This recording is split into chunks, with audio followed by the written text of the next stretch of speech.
Yes, indeed. Well, the election campaigns have gone largely according to plan. Friday was officially the last day of campaigning. Today is the first round of voting. And so we have 12 candidates who are trying to get through the first round. Yeah. They range from the extreme right with Éric Zemmour to the very left-wing Jean-Luc Mélenchon. There are many candidates in between, but those with the most probable chances of success are Emmanuel Macron, the sitting president, Marine Le Pen, the leader of the National Rally Party, and Jean-Luc Mélenchon, who I would describe as a grassroots leftist who is very anti-globalization, and who's someone who, as many French leftists, who he still harks back to the days of global revolution and Marxist movements. For the first round, opinion polls, which are usually pretty accurate in France, they put 26% of the share of the vote going to Emmanuel Macron, 22% to Marine Le Pen, and 17% to Jean-Luc Mélenchon. So, at a push, Mélenchon could actually tip Marine Le Pen. Who knows?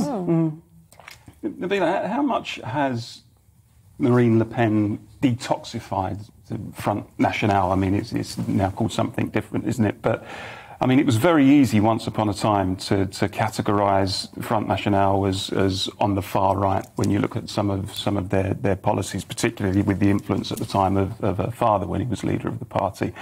But lots of commentators now seem to say actually they're a right-wing party, but more mainstream. They've dropped a lot of their kind of toxic policies, and therefore they're tapping into more mainstream French opinion. Is that a legitimate assessment?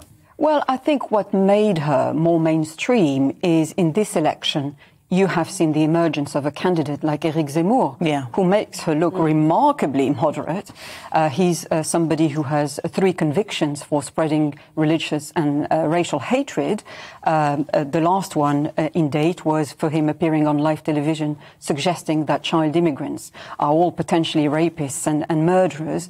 He's somebody who actually described Maréchal Pétain of the Vichy government during the Second World War as somebody who protected the Jews. Now, that goes against all the facts of history.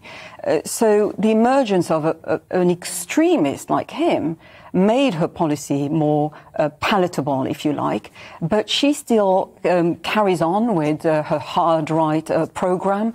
She's suggesting now to fine women who wear a headscarf in the public space, and indeed clamp down on immigration by 75%.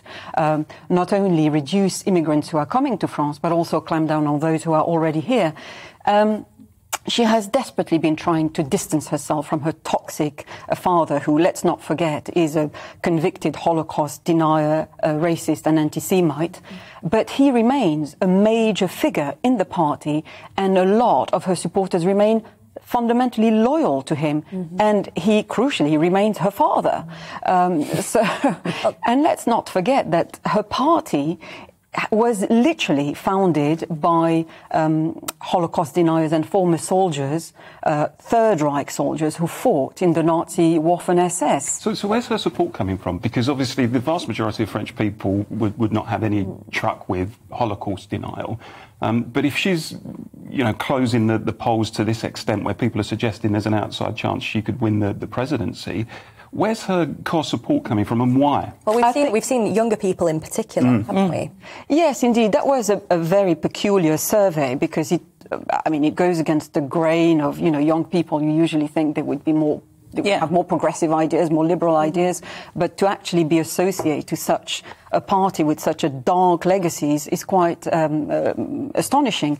But I think, general or presidential elections are like any other elections, like presidential rejections. So there's a lot of disillusionment with the Macron administration. People feel that he has been spending way too much time on the phone trying to sort out the war in Ukraine rather than look at day-to-day concerns of ordinary French people.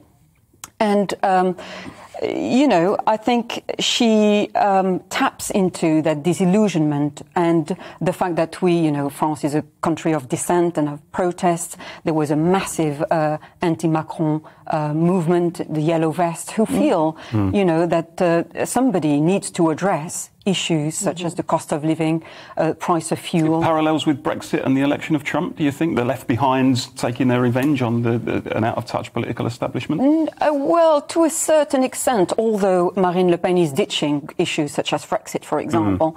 But the reason why Marine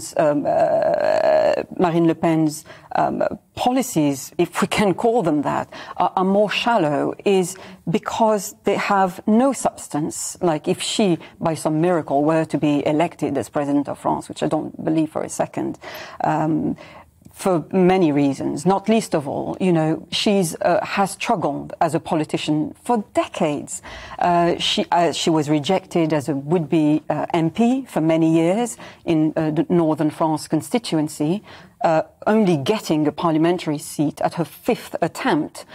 She has been rejected twice as a presidential candidate. She has no serious political program. She's economically illiterate, has to be said. She would have no political allies. And crucially, she wouldn't be able to have a parliamentary majority to pass through any legislation. Now, the French system is an odd one in the sense that a powerful individual can succeed, but on their own rights, as it were. But to turn years of mediocrity into this success story overnight, I think seems incredibly unlikely. Thank you, Nabila. And just very quickly, when do we get the results of this round of voting? We'll get them later today, probably more accurate figures tomorrow morning, and crucially, the second round would be on the 24th of April in 2 weeks' time. Well, hopefully we can get you back on then to discuss it. Oh, absolutely. That's fascinating. Actually, I'd forgotten how many times Marine Le Pen had actually ran for office. That's fascinating. Resilience, if nothing else.